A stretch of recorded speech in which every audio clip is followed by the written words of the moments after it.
Kapag ang madilim na ulap ay bumabalot sa syudad, nang mga lihim suway na nagsisilang mula sa mga anino, kilalanin si Estela, ang inosenteng probinsyana na ang buhay ay magbabago ng walang hanggan sa masalimuot na mundo ng lungsod. Sa isang napakaliit na baryo sa probinsya, lumaki si Estela sa ilalim ng mapag-arugang mga kamay ng kanyang lola matapos ang nakababagbag damdaming trahedya na kumitil sa buhay ng kanyang mga magulang. Ang buhay ay tila payak, pero ang kanyang puso ay puno ng mga pangarap na abot kamay sa hinaharap. Nang siya ay mag-enroll sa kolehiyo sa lungsod, hindi niya alam na ang mga anino ng gabi ay may mga kwentong mas madilim pa sa isang madilim na kwarto. Sa campus, nakilala niya si Jake. Ang gwapo, misteryoso, at tila hindi mula sa mundong ito. Pero sa likod ng kanyang mga yelong mata, may nakatagong lihim na sobrang nakabibighani. Isa siyang vampiro. At hindi lang basta vampiro, kundi ang pinakamisteryosong nilalang sa buong universo. Paano kaya magi-intersect ang kanilang mga landas sa isang mundong puno ng panganib, pag-ibig, at mga lihim na kayang gawing mapanganib ang bawat paghinga? Ang pagsisimula ng kwento. Sa isang napakaliit na baryo sa probinsya, lumaki si Estela sa ilalim ng pangangalaga ng kanyang lola na may pagmamahal at sakripisyo na hindi mo kayang sukatin. Si Estela ay parang isang bulaklak na namulaklak sa gitna ng mga tanim at mga puno ng niyog na may kagandahang talagang nakamamangha. Ang kanyang mga mata ay mapupungay, tila naglalaman ng mga bituin mula sa kalangitan. Nagbibigay liwanag sa mga puso ng lahat ng nakakakita sa kanya. Ang kanyang maliit na matangos na ilong at hugis-puso na labi ay parang isang prinsesa mula sa mga fairy tale. Para bang lumabas siya sa isang kaharian ng mga pangarap. Ang kanyang kutis ay napakaputi at kakinis, tila gawa sa pinakamagandang porcelain na mahirap abutin. Ngunit sa likod ng kanyang nakakamanghang kagandahan ay isang kwento ng masalimuot na kapalaran. Maaga siyang naulila dahil sa isang malagim na aksidente sa sasakyan na kinuha ang buhay ng kanyang mga magulang. Ang kanyang mga lolo at lola ang nagpalaki sa kanya na may pagmamahal at sakripisyo na tunay na kahanga-hanga. Hindi sila mayaman, pero hindi rin naman sila sobrang hirap. Sapat na yon para mabigyan si Estela ng maayos na buhay at edukasyon sa isang prestihiyosong eskwelahan. Si Estela ay isang huwaran ng isang babaeng napakaganda, mahinhin, at tila inosente sa lahat ng bagay. Dahil pinalaki siya sa isang simpleng buhay, hindi siya nakakaranas ng mga komplikasyon ng mundo. Ang kanyang mga mata ay puno ng pag-asa at mga pangarap, parang naghihintay na sumabog sa katotohanan. Ngunit ang kapalaran, may ibang plano para kay Estela. Ang syudad na puno ng mga skyscraper at ingay ay handang sumalubong sa kanya. Ang kolehiyo, na may mga bagong mukha at mga nakakamanghang pagkakataon, ay magbubukas ng mga pintuan para sa kanya. At doon sa gitna ng mga estudyante at mga propesor, makikilala niya ang isang lalaking magbabago ng lahat. Isang lalaking may mga lihim at mga sugat na hindi mo kayang sukatin. Si Jake ang gwapo at aloof na lalaki, na may mga mata na tila naglalaman ng mga lihim ng gabi, na kayang magpabago ng kanyang mundo sa isang kisap mata. Sino ang makakapagsabi kung ano ang mangyayari sa kanilang dalawa? Anong mga pagsubok ang haharapin ni Estela sa kanyang bagong buhay? Teka lang, dahil ang kwentong ito ay puno ng mga twist na tiyak na magpapakilig sa iyo. Habang naglalakad si Estela papuntang school, ang mga mata niya ay tilang nadadala ng kagandahan ng campus. Ang mga gusali ay moderno, at ang mga estudyante ay tilang nagmamadali sa kanilang mga gawain. Pero si Estela ay nanatiling mahinhin, hindi nagpapakita ng pagkamangha. Ang kanyang mga mata ay nakatuon sa daan, pero ang kanyang puso ay tumitibok ng mabilis dahil sa mga tingin ng mga lalakihan at kababaihan na nakakasalubong niya. Ang simpleng puting damit niya ay lalong tumingkad ang kanyang kagandahan na binagayan pa ng mahaba niyang buhok na umabot na sa kanyang bewang. Sa unang klase niya, nakilala niya ang mga bagong kaklase. May mga gustong makipagkaibigan, pero mayroon din namang nagpapakita ng disgusto. Si Estela ay nginitian lang ang iba at nanatiling distance sa kanila. Ganun siya pinalaki. Pero sa loob niya nararamdaman niya ang kaba at pag-aalala. Makakapag-adjust ba siya sa bagong buhay niya? Samantala habang kumakain siya sa kantin, parang bigla siyang nag-iinit.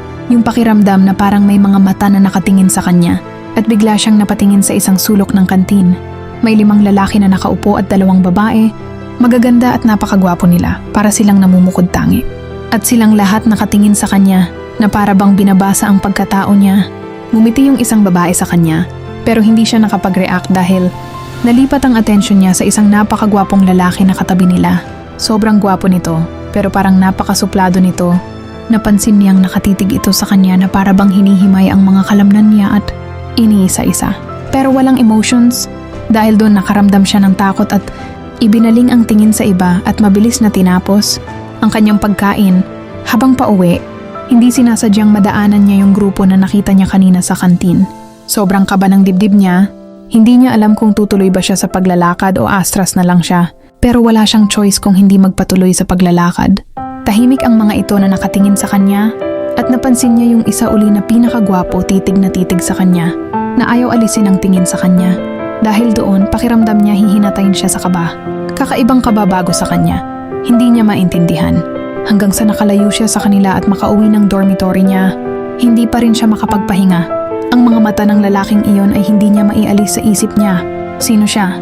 At bakit siya nakaramdam ng ganito? Ang puso niya ay tumitibok ng mabilis at ang mga kamay niya ay tilang nanghihina. Hindi niya alam kung ano ang nangyayari sa kanya, pero alam niya na hindi siya makakapagpahinga hanggang sa malalaman niya ang sagot.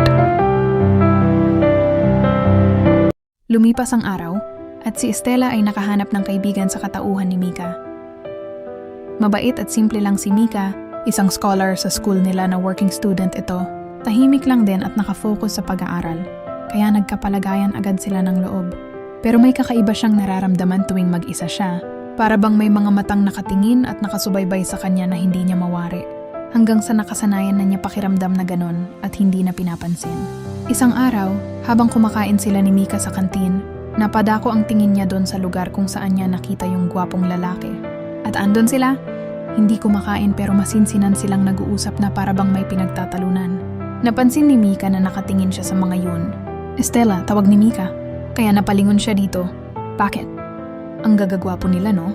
Sikat dito sa campus yung mga yan. Magpipinsan daw ang mga yan at mayaman nga. Graduating na sila. At ang alam ko sila ang may-ari ng school na ito. Yung tinitingnan mo, si Jake, yun suplado. Yung lahat ng nagtangkang lumapit doon mapahiya kaya wag mo na pangarapin. Sabi pa nito, dahil doon natawa siya sa kaibigan. Ano ka ba? Tinitingnan ko lang. Sabay sabi niya at deny niya. At napatango-tango na lang siya dito. Habang nakatingin siya sa mga iyon, nang hindi sinasadyang tumingin din sa kanya yung lalaki na sinasabi ni Mika na Jake ang pangalan. Nagkatitigan sila, hindi niya mapigilan titigan. Dinito na para bang hinihigop siya. Pati kaluluwa niya na hindi niya kayang kontrolin ang sarili. Hanggang sa namalayan niya kinakausap pala siya ni Mika at hindi niya napansin. Dahil doon nakaramdam siya ng pagkapahiya. Kaya binaling niya sa kaibigan ang tingin. Doon niya na page tanto na tinatawanan siya ng kaibigan niya. Lumipas ang mga araw at buwan. Naging inspired siya sa pag-aaral. Lalo na pag nakikita niya si Jake. Inaamin niya magpanghang siyang nararamdaman sa lalaki. Tuwing nakikita niya ito, grabe ang tibok at kaba ng puso niya. Pero hanggang hanga na lang yata kasi napakasuplado ng lalaki. Nakikita niya, dami lumalapit sa lalaki. Pero sa huli umiiyak kasi napapahiya sila sa lalaki. Kaya para sa kanya, sapat na nakikita niya na lang si Jake. Okay at masaya na siya doon. Ang puso niya ay tumitibok ng mabilis at ang mga kamay niya ay tilang nanghihina. Hindi niya alam kung ano ang nangyayari sa kanya, pero alam niya na hindi siya makakapagpahinga hanggang sa malalaman niya ang sagot.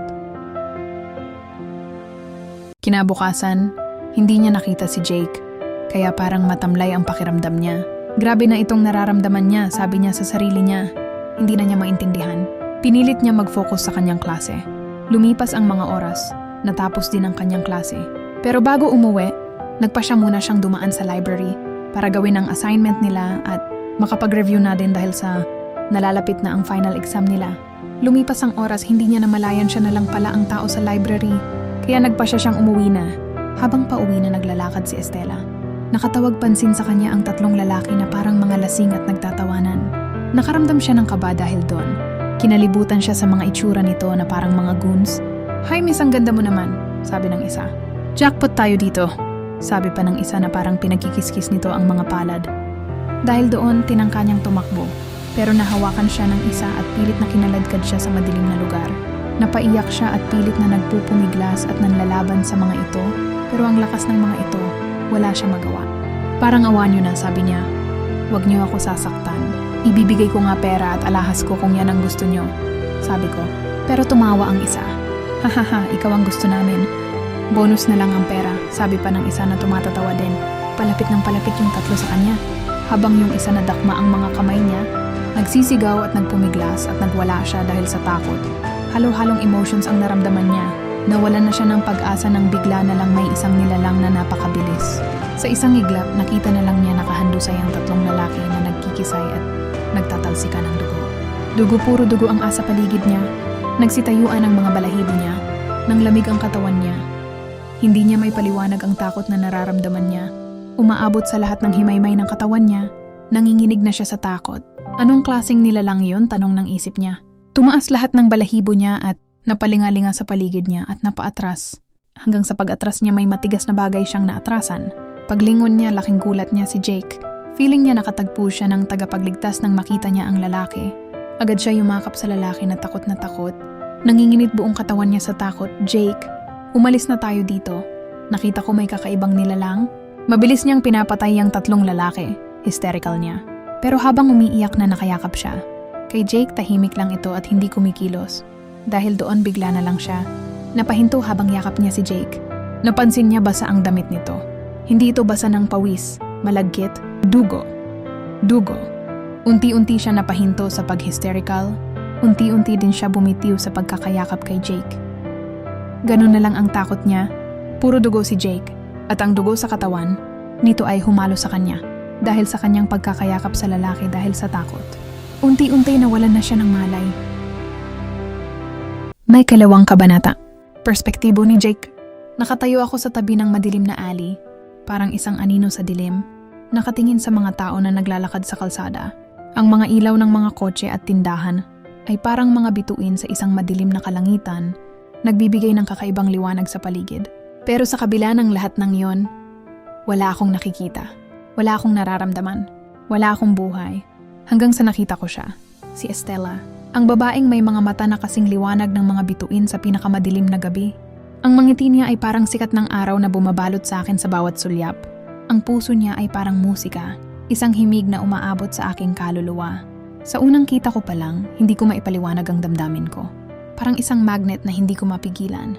Lagi na lang akong nakamasid sa kanya, para bang may kapangyarihan ang kanyang presensya na nag-uudyok sa akin na hindi lumayo. Ang bango ng dugo niya. Amoy na amoy ko ang tamis at sarap ng kanyang dugo na para bang isang droga na imposibleng iwasan. Ang kakaibang aroma ng kanyang dugo ay tila isang pangako ng buhay na wala na akong natagpuan sa loob ng 3 siglo. Isa akong vampira. Noong araw na iyon, nagmahal ako, 300 taon na ang nakalipas. Bago ko pa man naging ganito. Pero ang babaeng mahal ko ay brutal na pinatay ng isang vampira dahil sa kagustuhan kong iligtas siya. Nakipaglaban ako sa isang halimaw at iniwan niya akong halos walang buhay. Sa kabutihang palad, may isang nilalang na nakasaksi sa lahat ng ito. Isang vampira na may pusong tao, siya si Eunice. Pinilit niya akong iligtas at sa huli, naging katulad ko siya, isang vampira. Pero hindi siya pumatay ng tao. Ang mga hayop ang kanyang pinipili para makasurvive kami sa mundong ito. Nang ako ay tuluyan ng naging katulad nila, tinulungan nila akong maghiganti sa pumatay sa aking girlfriend. Sila ang aking pamilya at katuwang. Kinalaban namin ang mga masasamang vampira at unti-unti, naubos ang mga ito. Ilan na lang ang natitirang masama. Nagtatago sa mga sulok ng mundo. Kami ng mga mabuti na hindi na nakikisalamuha sa mga tao. Nagtayo kami ng mga negosyo, nag-aral ng ilang ulit, at nagpatayo ng mga ospital at paaralan para makasurvive sa mundong ito. Habang nagmumuni-muni ako sa nakaraan, nakita ko si Estela. Nakatayo siya sa gitna ng kalsada. Hindi alam na may mga mata na nakatingin sa kanya, na may mga nilalang na naghihintay sa kanyang paglipas. Hindi niya alam na may isang nilalang na nagbabantay sa kanya, handang ipaglaban ang kanyang kaligtasan. At ngayon nakita ko ang mga ito, ang mga lalaking may masamang balak sa kanya, ang mga lalaking may mga mata na puno ng kasamaan, ang mga lalaking may mga kamay na naghihintay na hawakan siya. Nang dahil doon napuno ako ng galit. Galit na hindi ko mawari na para bang nanariwa ang nakaraan, hindi ko maipaliwanag na emosyon na matagal kong pinatigas. Pero heto ako ngayon halos mawala sa sarili sa nakikita ko si Estela, kinaladkad ng mga lalaki sa dilim. Hindi ko na napigilan ang sarili ko. Sa isang iglap pinatay ko ang mga lalaki gamit ang matutulis kong mga kuko. Nakita ko kung paanong bumagsak, mga katawan nila sa lupa na halos nagkikisay at wala ng buhay ang mga lalaking yon na nakahandusay na lupa. Ang mga dugo ay nagtatalsikan sa paligid. Ang mga mata nila ay nakatingin sa akin. Pero wala na silang buhay. At nakita ko si Estela. Ang mga mata niya ay nakatingin sa akin puno ng takot at pagtataka. Ang mga kamay niya ay nakatakip sa bibig niya para hindi makasigaw. Alam ko hindi niya ako nakilala dahil sa bilis ko. Dahan-dahan siyang umatras hanggang sa bumunggo siya sa akin at kabud na lang siyang yumakap sa akin. Hindi ko maipaliwanag ang nararamdaman ko. Bulta-bultaheng kuryente ang dumaloy sa mga kalamnan ko. Sobrang sarap sa pakiramdam. Amoy na amoy ko ang kanyang masarap na dugo. Gusto kong haplusin ang mukha niya, pero pinigilan ko ang sarili ko. Nalulunod ako sa sarap ng amoy ng kanyang dugo na baka hindi ko mapigilan ang sarili ko. Hanggang sa unti-unti naramdaman ang pagluwag ng yakap niya at napansin ko ang takot sa mga mata niya at unti-unti nawalan sila ng malay. Naagad ko naman siyang binuhat at dinala ng mabilis sa kanyang bahay. Nilinis ko ng ingat na ingat ang katawan niya, saka ko siya binihisan ng may paggalang. Nang maliis at mabihisan ko siya, binura ko ang alaala ng mga trauma na naranasan niya kanina. Kaming mga vampires, may kakayahan kami na burahin ang alaala ng isang tao at may kakayahan din kaming basahin ang iniisip ng tao. Pero sa daming taong nakahalubilo ko, bukid tanging si Estela. Hindi ko mabasa ang kanyang iniisip. Tinitigan ko ang maamong mukha ni Estela, hindi ko mapigilan ang sarili ko na hindi siya tabihan habang natutulog, kaya tumabi ako sa kanya, paharap at nakatitig sa kanya. Hinaplos ko ang kanyang pisngi. Mula nang makita ko siya, hindi na siya nawalan sa isip ko gabi. Gabi lagi ko siyang pinagmamasadan habang natutulog ng hindi niya alam, pero ngayon lang niya ginawa ang tabihan ito. Napakasarap sa pakiramdam, hindi ko maipaliwanag. Nagising si Estela na parang ang gaan-gaan ng pakiramdam niya. Para bang may katabi siyang napaka-comfortable buong magdamag. Pero nang tingnan niya ang tabi niya, nag-iisa lang siya. Pero wait, bakit para bang may presensya sa tabi niya na sobrang nakakaaliw? Unti-unti siyang bumangon, nag-inat ng katawan kasi naman, kailangan na niyang maghanda para sa pagpasok. Habang naglalakad si Estela papuntang school, ang daming tao sa paligid at may mga pulis na nakatambay at ang daming tao. Pero tuloy pa rin siya sa paglalakad, dedma sa lahat. Pagpasok sa classroom, agad niyang nakita si Mika at bumagsak siya sa tabi nito. Estela girl, alam mo ba? Pinatay ang 3 lalakihan malapit sa school natin. Sa likod ng campus, sa lugar na parang ghost town. At grabe, mukhang brutal ang ginawa. Laslas ang mga leeg. Halos putol, sabi ni Mika, na tila isang breaking news reporter.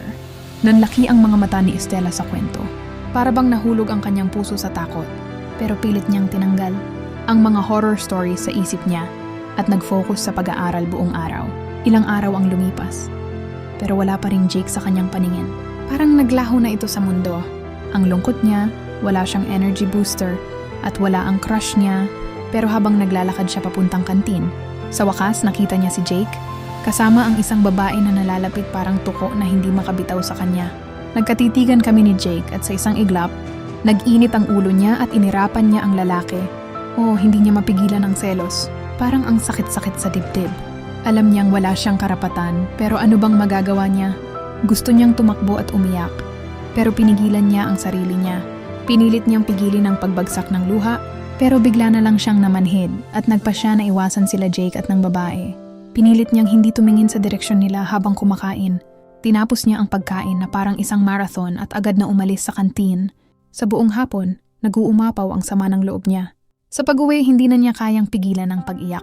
Inilabas niya ang lahat ng sama ng loob, galit at selos, na sa tingin niya ay walang kabuluhan dahil one-sided love lang naman ito. Siya lang ang tanga na may gusto kay Jake, pero hindi nga siya pinapansin.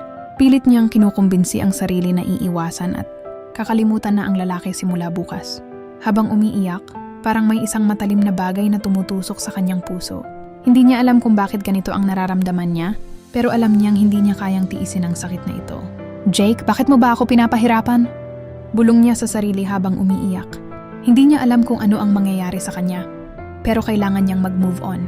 Kailangan niyang kalimutan si Jake, pero paano niya gagawin iyon kung ang puso niya ay tila nagpoprotesta? Kinabukasan, page gising niya, may kakaiba siyang naramdaman. Yung pakiramdam na parang may katabi siyang natutulog. Tiningnan niya mabuti. Ayos ng mga unan, wala siyang makitang anumang marks, pero may kakaiba siyang nararamdaman. Pilit niyang winaksi sa isip niya ang pakiramdam. Nayon at gumayak sa page pasok sa eskwelahan. Magbuhat nang makita niya si Jake na may ibang kasamang babae, iniwasan na niya ito. Pero hindi pa din mapigilan na minsan nagkatitigan sila. Pero siya ang unang nag-iwas ng tingin. Pagdating sa room nila, may gwapong lalaki na bagong transfer sa kanila. Mukhang mabait ito at masayahin at friendly. Michael ang name niya. Nung makita siya nito, agad itong nakipagkaibigan sa kanila ni Mika at hinayaan na lang niya. Kailangan niya ang presence nito. dahil masayahin ito makakaklimutan niya si Jake. Sabi niya sa isip niya, kinahapunan 3 silang sabay-sabay punta sa kantin, nakadikit palagi sa kanya si Michael. Estela, anong favorite food mo? Tanong ni Michael sa kanya. Habang kumakain sila. Gusto ko yung mga Filipino food. Like adobo at sinigang, sagot niya, habang ngumiti. Talaga? Gusto ko din yun? Sabi ni Michael, habang nakangiti. Nakaramdam si Estela ng kaunting comfort sa presence ni Michael. Para bang unti-unti niyang nakakalimutan si Jake. Pero habang nag-uusap sila, nakita niya si Jake na nakatingin sa kanila. Ang mga mata nito ay malamig at walang expression. Bigla na lang siyang naging awkward at nag-iwas ng tingin. Excuse me, kailangan ko lang pumunta sa CR, sabi niya habang tumayo. Tumango si Mika at Michael at pinagpatuloy ang pag-uusap nila. Habang nasa CR, nakaramdam si Estela ng kaunting pagkahilo, para bang may mga mata na nakatingin sa kanya. Pero nang tingnan niya ang paligid, wala siyang nakita. Baka imagination ko lang, sabi niya sa sarili niya, habang kinakalma ang sarili. Pero ang pakiramdam na may mga mata na nakatingin sa kanya ay hindi nawala. Palabas na siya ng CR nang bigla na lang humangin at bigla sumara ang pinto, nakaramdam siya ng takot at napaatras siya habang umaatras. Tumama siya sa isang katawan na parang pader sa tigas kaya napaharap siya dito, ganun na lang ang panglalaki. Ang mata niya nang makita niya si Jake na titig sa kanya na para bang naglalabas ng apoy ang kanyang mga mata na. Napaatras ako at nakaramdam ng takot sa kanya. Takot na may kasamang kaba. Hindi ko maipaliwanag ang nararamdaman ko. Kasi yung takot na yun parang may ibang kiliti at kilig na bumabalot. Sa puso niya na hindi niya maipaliwanag habang palapit, titig na titig ito sa kanya. Hanggang sa wala na siya aatrasan. Hinawakan niya ang baba ko at dahan. Dahan niyang inilapit ang mga labi niya sa mga labi ko. Halos hindi ko na marinig ang puso ko na bibingi na ako sa lakas ng kalabog nito. Nag-uumalpas ang saya ng puso ko na parang may nagkakantahan anghel sa paligid ko. Hinalikan niya ako ng mapusok hanggang sa unti-unti pinag-aaralan. Kung sumunog sa mga galaw ng labi niya, na parabang isang bata na kasalukuyan palang nag-aaral, na unti-unti tinuturuan magpasa. Hanggang sa ang halik na marahas ay naging marahan at may ingat, na parabang ninamnam nila ang bawat halik hanggang sa matutunan ni Estela ang ritmo ng halik ni Jake. Nang binitawan siya ni Jake, humihingal siya na pakiramdam niya hinahabol niya ang kanyang hininga. Tinitigan siya ni Jake na walang sinasabi. Pero nangungusap ang mga mata nito at kabod na lang siyang niyakap nito ng mahigpit. Gusto niya magtanong, pero hindi niya magawa, nakikiramdam lang siya sa mga kilos nito. Hinayaan niya lang na magkayakap sila nang walang nagsasalita sa kanila. Kung hindi mga tanging puso nila ang nag-uusap. Matagal silang ganun magkayakap hanggang sa binitawan siya nito at sinabing mag-ayos ka na. Tinulungan siya nitong ayusin ang sarili niya at lumabas sila ng walang nagsasalita ni isa sa kanila. Dito po nagtapos ang 2 kabanata, anong mangyayari sa kanila ni Estela at Jake. Abangan po natin ang susunod at mas kapakapanabik na story ng pagmamahalan nila. Paglabas namin sa pasilyo ng eskwelahan, agad niya ako dinala sa kanyang sasakyan at nagtitinginan sa amin lahat dahil sa hiya ko nagpatangay na lang ako kay Jake at sumunod na nakayuko. Pagdating namin sa sasakyan niya, agad niya itong pinaktakbo nang wala siyang sinasabi hanggang sa makarating kami sa isang malaking bahay na napalaki. Pagpasok namin, namangha ako sa ganda ng bahay, moderno ang design. Pero walang tao or kahit katulong man lang akong nakita. Nagtatanong ang mga mata ko na nakatingin kay Jake. Umupo si Jake sa couch at kabod na lang niya ako hinila at napakandong ako sa kanya. Dahil doon pulang-pula ang mukha ko dahil sa nangyari, pakiramdam ko na pahiya ako. Bago sa pakiramdam ko ang mga nararamdaman ko ngayon, dahan niyang inilapit ang noo niya sa noo ko at nagsalita. Mula ngayon ayaw ko makikita kong sumasama kay Michael. Sabi niya na nag-uutos at walang pakiusap na parang bang hindi ko pwedeng suwayin. Tumitig siya sa akin habang sinasabi yun na para bang binabasa niya magiging reaction ko. Dahil doon yumuko ako at sumagot. Pero magkaibigan kami, bakit ko siya iiwasan? Tanong ko sa kanya na nakayuko. Itinaas niya ang mukha ko at tinitigan at nagsalita. Uli, basta iwasan mo siya. Sabi nito na matigas ang boses. Dahil doon hindi na ako kumibo. Dahan-dahan inilapit niya ang labi niya sa labi ko dahil doon napapikit ako at ninamnam ang malamyos. Niyang halik sa akin, pakiramdam ko para akong hinihili sa sarap ng kanyang mga halik. Tumagal ang aming halikan hanggang sa naramdaman ko ang paghaplos niya sa katawan ko dahil doon bulta-bultahing kuryente ang dumaloy sa himaymay ng mga ugat ko. Nararamdaman ko na lang na naihiga na pala niya ako sa couch nang hindi ko na malayan bago sa pakiramdam ko ang mga haplos niya na ang sarap sa pakiramdam. Pero bigla ko na lang naramdaman ang paghinto ni Jake sa paghalik niya sa akin Tinitigan ko siya, nakita ko sa mga mukha niya ang pagnanasa, na para bang pilit niyang pinipigilan. Hinawakan niya ang mukha ko at hinaplos ito na para bang kinakabisa ang bawat detalye ng mukha ko. Pagkatapos niyakap niya ako ng mahigpit, magkayakap lang kami at walang nagsasalita. Ako naman simusunod sa agos, nakikiramdam at ayaw din magsalita. Ganito ba talaga siya ayaw magsalita, tanong niya sa sarili niya, habang magkayakap kami na nakahiga, para bang familiar sa kanya ang mga yakap ni Jake na hindi niya mawari. Hanggang sa hindi niya namalayan nakatulog siya.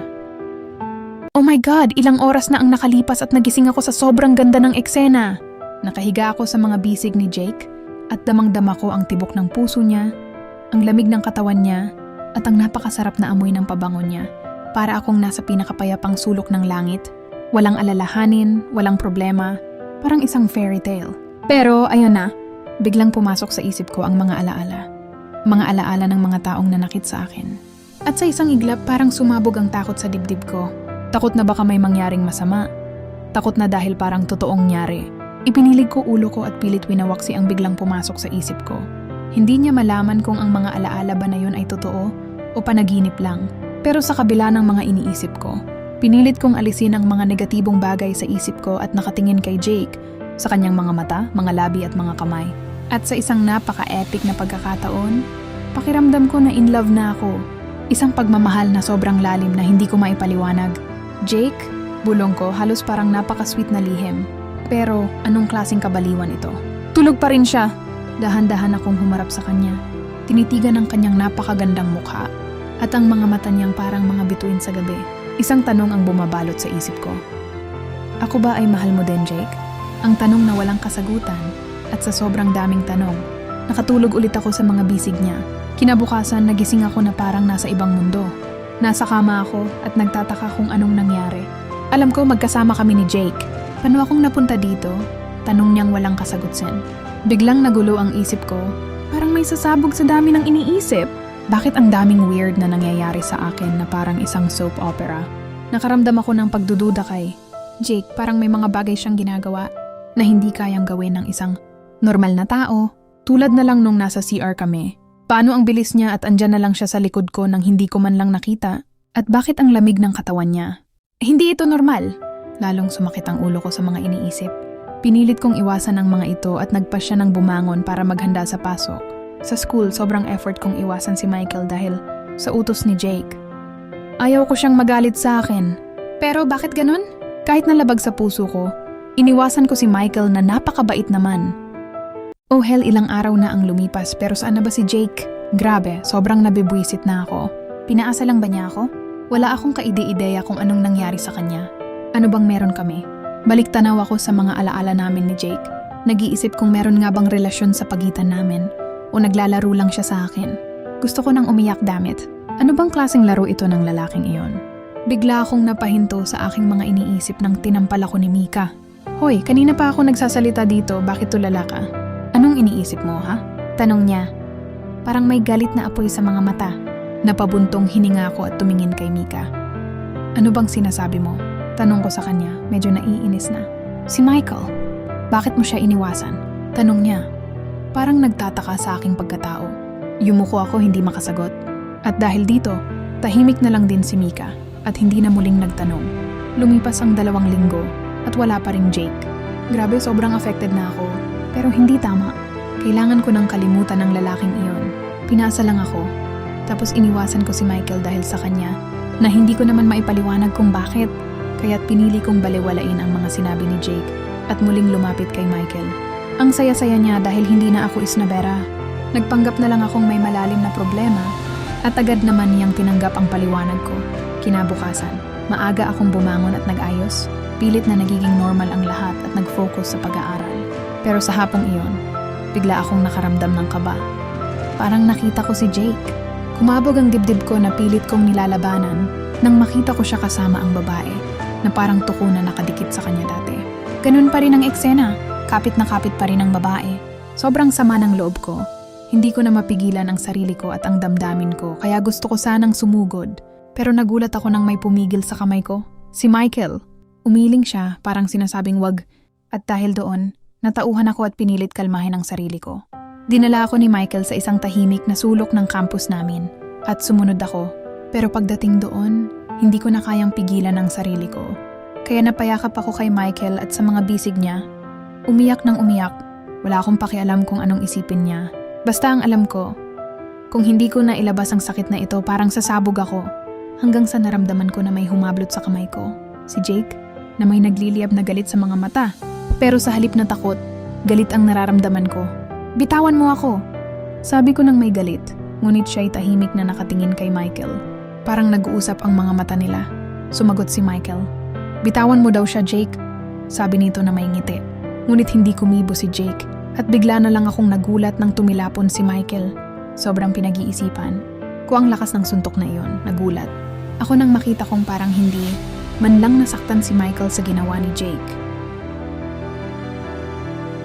Bigla ako kinabahan sa mga nangyari nga tao ba itong mga kasama ko, tanong ko sa sarili ko. Napatingin sa akin Jake pero napaatras ako. Bigla na puno ng takot. Ang puso ko nanginginig at umiiyak na ako. Wag lang lalapit. Sabi ko naghahalo ang luha at sipon ko nanginginig ako at biglang nag-flashback sa akin ang lahat. Naalala ko kung panong pinatay ni Jake ang mga laking nagtangkang gumahasa sa akin. Siya yun parang kidlat ang bilis na paling ako. Napatingin din ako kay Michael na parang sinasabi niya na sa akin ka lumapit. Sabi nito. Pero umiling din ako, hindi din siya normal na tao sa isip ko. Pero nagulat na lang ako nang nahawakan ako ni Jake at dinala niya ako na parang isang IPO sa bilis niya nasa. Bahay na niya kami sa ilang saglit lang. Lumayo ka sa akin. Sabi ko na nag-hysterical na pinaghahampas ko siya ng kamay ko. Pero nakatayo lang siya, nahawak-hawak ang bewang ko. At hindi ako binibitawan. Hanggang sanghihina na ako at mawalan ng malay. Kinabukasan nagising ako sa isang silid na hindi familiar sa paningin ko. Kaninong kwarto ito, tanong ko sa isip ko hanggang sa nagbalik. Sa akin ang mga alaala ng nangyari kahapon. Napaiyak ako dahil doon nang biglang bumukas ang pinto ng kwarto at iniluwan noon si Jake. Natakot ako na paatras. Ako sa gilid ng kama. Dahil doon napabuntong hininga siya sa akin. Umupo siya sa upuan na katapat ng kama at nagsalita. Huwag ka mag-alala, hindi ako masama, hindi kita sasaktan. Aaminin ko hindi ako mortal na tao na katulad mo, isa akong vampire, sabi nito. Si Michael isa din siyang vampira kaya ayaw. Kung lumalapit ka sa kanya dahil may iba siyang hangarin sa'yo, patayin ka niya dahil gusto niyang gumanti sa akin dahil sa pagpatay ko sa kapatid niya, kinuha kita sa kanya para iligtas ka. Sabi pa nito, tumingin ako sa mga mata niya, wala akong kahit na anong emosyon. Nagsalita siyang muli, dito ka muna sa bahay ko pang samantala dahil hindi ka na safe na pumasok pa, sabi nito. At pagkatapos nun kabod na lang itong tumayo at umalis. Napaiyak ako bakit ganun sa kabila ng lahat ng alam kong isa pala siyang vampira, bakit mahal ko pa din siya? Bakit pakiramdam ko wala pa din ako pakialam kahit kagitan niya ako or anong gawin niya sa akin, kahit gawin niya din akong vampire basta kasama ko siya. Pero ang pinakamasakit, wala pala siyang pagmamahal sa akin. Ako lang pala ang umasa dahil simula gusto niya lang ako iligtas. Kay Michael tulad ng ginawa niyang pagligtas sa akin nang may muntik na gumahasa sa akin. Dahil siguro ganun talaga siya matulungin. Dahil sa isip lalo akong napahagulgol ang sakit-sakit. Hanggang sa nakatulog ako kakaiyak. Gabi na nung nagising ako at nakita ko si Jake na nakaupo sa sofa, nakatingin sa akin. Bigla akong nakaramdam ng takot. Pero pilit kong pinakalma ang sarili ko. Tahimik akong umupo nang magsalita ito. Hindi ka pa kumakain, sabi niya, nakatingin sa akin. Kailangan mo nang kainin. Tumayo siya at lumapit sa akin. May tray na may pagkain. Kainin mo ito, sabi niya. Nawala pa din expression sa mukha na pakunot ako. Pero kinuha ko ang tray at nagsimula ng kumain. Ang sarap ng pagkain. At nakaramdam ako ng gutom. Habang kumakain ako, nakita ko si Jake na nakatingin sa akin. May mga mata na nagpapakita ng emosyon. Kaya napapilig ako, totoo ba nakikita ko or guni-guni ko kang. Kaya tumingin uli ako sa mata, doon ko nakita na mali pala ako nang nakita kasi wala pa din siyang expression. Bigla akong nakaramdam ng hiya at napahinto sa pagkain ng napansing nakatitig din pala siya sa akin.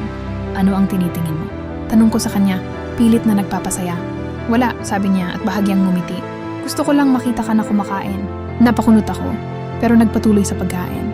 Ang sarap ng pagkain at nakaramdam ako ng gutom. Pagkatapos kong kumain, tumayo si Jake at kinuha ang tray. Magpahinga ka na, sabi niya. Tumango ako at nagpatuloy sa pagpahinga. Pero nakita ko si Jake na nakatingin sa akin. May mga mata na puno ng emotion. For the second time, nakita niya uli ang emotion sa mga mata nito na hindi ko mawari. Bigla akong nakaramdam ng hiya at napahinto sa paghinga. Ano ang nangyayari sa akin?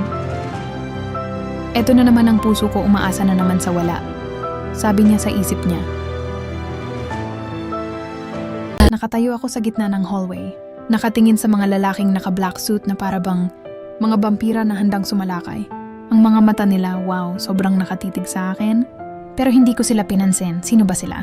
Ang tingin ko ay kay Jake, na nakatayo sa tabi ng isang napakagandang babae na parang laging nakadikit sa kanya. Seryoso, kapit na kapit siya sa braso niya at ang mga mata niya ay nakatitig sa akin na parang siya ang may-ari ng mundo. Naramdaman ko ang matinding selos, parang apoy na sumasabog sa loob ko. Gusto kong lumapit sa kanila at hilahin si Jake palayo sa babae. Gusto kong sumigaw. Bakit sobrang sakit, Jake? Pero wait, may karapatan ba akong gawin yun? Tanong ko sa sarili ko. Nakatayo lang ako roon, parang nakalunod sa mga mata ni Jake. Nakita ko ang tingin niya sa akin at parang, just maybe, nakikita ko ang pagmamahal doon. Pero bakit? Dinadaya ba ako ng utak ko? Bigla naramdaman ko ang matinding hiya. Nakita ko ang mga tao sa paligid ko at para bang lahat sila ay nakatingin sa akin. Nag-uusapan, nagmamasid. Tumalikod ako at tumakbo papunta sa aking silid. Parang may demonyo sa likod ko. Pumikit ako at huminga ng malalim, pilit na pinapakalma ang sarili ko. Hindi na ako aasa. Bulong ko sa sarili ko. Ang boses ko ay puno ng sakit at lungkot. Wala na akong pag-asa na magustuhan niya ako. Magkaiba kami ng mundo. Isa siyang vampira, sabi ko sa isip ko. Pero ang puso ko, oh my God, hindi sumasang-ayon. Ang puso ko ay nagsasabi na mahal ko si Jake at hindi ko kayang itigil ang pagmamahal ko sa kanya. Natulog ako sa mga luha, pilit na pinapakalma ang sarili ko. Pero ang sakit ay nandyan pa rin. Parang sugat na hindi gumagaling. Ang daming alaala na sumasakit. Nagising ako sa malakas na hangin na bumubuhos mula sa bintana, kaya bumangon ako para isara ito. Pero pagkasara ko, bigla akong natigil at bumalik sa kama nang makita ko si Michael na nakatayo doon. Michael? Tanong ko na parang nanginginig ang boses ko sa takot. Anong ginagawa mo dito? Pero hindi siya kumibo, kundi unti-unting lumapit sa akin na nakangisi, na para bang may masamang balak. Huwag kang lalapit, please. Halos hysterical na ako, pero patuloy pa rin siya. Nakatawa. At bigla na lang, boom! Nasa harapan ko na siya at bigla akong sinakal. Nagpapalag ako, pero patuloy niya akong sinasakal. Parang unti-unti akong nanghihina. Jake! Bulong ng isip ko. Hanggang sa tuluyan na akong nawala ng malay. Jake POV. Nakatayo ako sa gitna ng napakalaking sala. Napapalibutan ng mga kasamahan kong vampira na parang mga leon na handang sumugod. Ang mga mata nila, nag-aapoy sa galit at pagkabahala, nakatutok sa akin, naghihintay ng mga salitang magdadala sa kanila sa digmaan. Pinulong ko sila, parang isang general na nag-uutos sa kanyang hukbo, upang ipaliwanag ang napakabigat na sitwasyon ni Estela at ang panganib na tila bumabalot sa kanya tulad ng isang masamang balabal.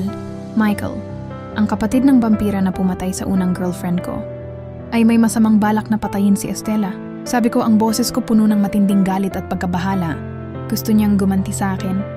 At si Estela ang magiging kasangkapan niya sa kanyang madugong plano. Nakita ko ang mga kasamahan ko na nagngingit-ngit sa galit. Ang mga ngiti nila nagiging mga pangil na handang sumugod. Alam nila ang kwento ko at alam nila kung gaano ko kamahal si Estela. Kailangan nating bantayan siya, sabi ni Lucas, ang pinakamatanda at pinakamahusay sa amin.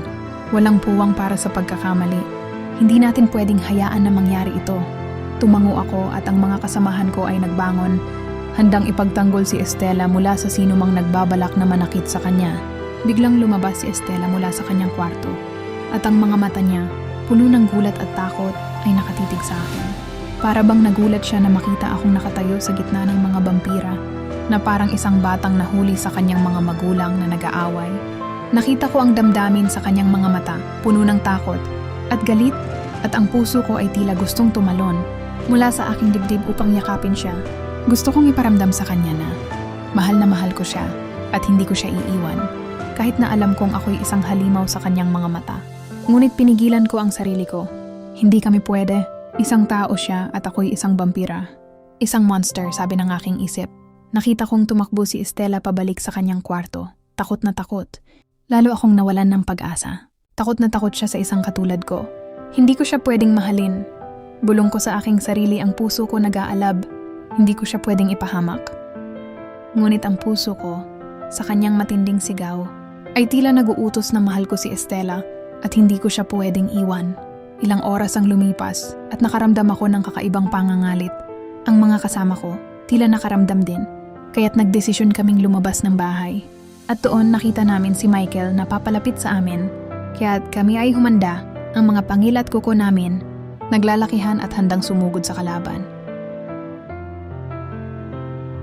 Sumigaw ako ng malakas para bang isang signal na kami ay lulusob na. Galit na galit ang pakiramdam ko, parang isang bagyong handang sumalanta.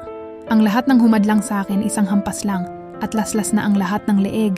Habang pinapatay ko ang mga kalaban, bigla kong napansin na nawawala si Michael. Bigla akong nakaramdam ng takot para kay Estela. Agad akong bumalik sa kanyang kwarto ngunit wala siya roon. Parang biglang lumaki ang ulo ko. At ang takot ay nag-uumapaw. Estela! Sigaw ko, ang pangalan niya umuukit sa hangin. Agad akong bumalik sa labas at nakita si Michael. Ang katawan ni Estela nakalaylay sa kanyang mga kamay. Parang isang manika na walang buhay. No, hindi! Sigaw ko sa sobrang galit. Nilusob ko si Michael, ang galit ko tila nagiging apoy na walang kapantay. Hanggang sa nabitawan niya si Estela at tumilapon ang katawan nito. Ngunit hindi ako tumigil. Sobrang galit ko, nilusob ko siya muli. Nawawala na ako sa sarili, pinatay ko siya, hindi. Ako tumigil hanggat hindi ko napipiraso ang bawat himaymay ng kanyang katawan. Hanggang sa naramdaman ko ang pag-awat ng mga kasamahan ko. Nakatingin ako sa kanila. At nakita ko ang mga ulo nilang umiiling. Parang sinasabing tama na. Tumingin ako sa katawan ni Michael na hiwa-hiwalay na. Wala nang buhay. Bigla akong naalala si Estela. Dali-dali ko siyang hinanap sa aking mga mata. Hanggang sa natagpuan ko siya. Estela! Sigaw ko at agad kong pinuntahan ang kanyang katawan na halos wala nang bukas. Binuhat ko siya. Estela, please, gumising ka. Sabi ko, ang luha ko bumuhos. Parang bumabalik ang nakaraan ng pinatay din ang aking unang girlfriend. Pero mas matindi ang sakit at takot ko ngayon, na parang hindi ko kakayanin. Estela, please, gumising ka. Mahal na mahal kita. Sigaw ko, ang hysterical na boses ko umugong sa paligid. Estela! Sigaw ko habang sinubukan kong ipainom sa kanya ang dugo ko. Pero walang tugon. Inalog ko ang kanyang katawan, ngunit wala pa ring buhay. Kinagat ko siya sa leeg, katawan, braso at pinti. Walang buhay. Hanggang sa hinawakan nila ako at pinigilan. Tama na, Jake, sabi ni Eunice, ang luha niya umaagos. Ang ibang mga kasamahan ko ay inaawat na din ako. Pinipigilan ang galit ko. Napaupo ako sa lupa, yakap ang katawan ng babaeng pinakamamahal ko na wala ng buhay. Umiiyak ako. Habang yakap-yakap siya, ang puso ko tila nagiging pira-piraso. Naalala ko ang unang pagkakataon na nakita ko siya. Napakaganda niya. Parang isang anghel na bumaba sa lupa. May kakaibang atraksyon akong naramdaman sa kanya. Selos na selos ako kapag may kausap siyang iba, ngunit pilit kong pinigilan ang sarili ko. Natatakot na ang kapahamakan ay hatid ko sa kanya. Bawat araw, maging sa pagtulog, binabantayan ko siya. At minsan ay tinatabihan at niyayakap habang siya ay natutulog. Ngunit sa pangalawang pagkakataon, kinuha muli ang babaeng mahal ko. Bakit ganon? Tanong ko sa aking sarili. Patuloy akong umiiyak habang yakap ang babaeng mahal ko. Jake! Sigaw ni Eunice, napatingin ako sa kanya. Look, Jake. Yung katawan ni Estela gumagaling. Mga sugat niya. Sabi niya, ang boses niya puno ng pag-asa. Dahil doon napaayos ako at tumingin sa aking mahal. Wala pa rin siyang malay. Ngunit unti-unti, naghilom ang mga sugat niya at nawala ang mga pinsala. Estela, pulong ko, at naramdaman ko ang pag-asa sa aking puso. Biglang, gumalaw si Estela at nagmulat ng mga mata niya. Nakita ko ang pag-aliw sa mga mata niya at nakangiti siya. Jake, bulong niya, ang boses niya mahina. Napatayo ako at niyakap siya ng mahigpit. Estela, mahal kita. Mahal na mahal kita. Sigaw ko, ang luha ko umaagos. Ngumiti siya at niyakap ako pabalik. Mahal din kita, Jake, sabi niya. Ang boses niya puno ng pag-iba. Sa pagyakap namin, naramdaman ko ang init ng pagmamahal at ang katapusan ng aming kwento. Pero hindi ito ang katapusan. Ito ang simula ng isang bagong kabanata sa buhay namin ni Estela. Isang kabanata na puno ng pagmamahal at pag-asa. At sa bawat araw, tumatayo kami sa balkona, magkahawak kamay, at tinitingnan ang buwan. At si Estela bumabaling sa akin at ngumiti. Namuhay kami ng simple, hindi man kami mortal na tao. Pero sa kabila nun, nagpakatao kami at namuhay ng masaya magkasama. Dito po nagtatapos ang story ni Estela at Jake na sana po subaybayan po ang aking channel para sa mga susunod na short love story at pinapangako po na mas pagagandahin at kapanapanabik. Thanks you, and please subscribe to my channel. Lumalamig ang gabi.